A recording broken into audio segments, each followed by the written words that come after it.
టమాటా ఉల్లిపొరక curry అంటున్నా. ఉల్లిపాయ ఇంత వేసుకోవాలి.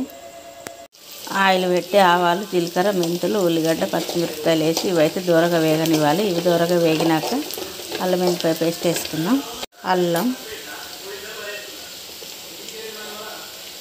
పసుపు వేసి కలబెట్టుకోవాలి. పసుపు అయితే ఫ్రై అయింది. ఉప్పు వేసి కలిపేసి ఇప్పుడు మనం టమాటా వేసుకున్నాం.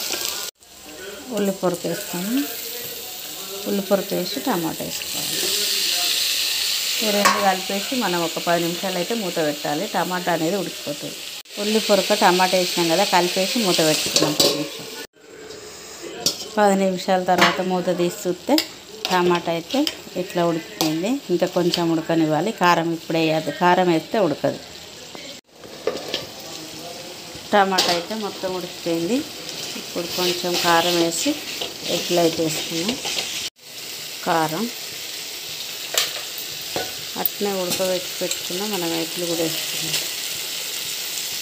ఇవి కూడా కొంచెం సేపు ఉడకనివ్వాలి.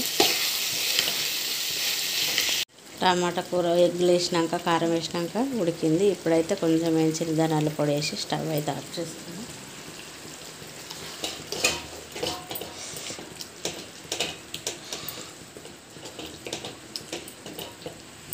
టమాటా కర్రీ రెడీ.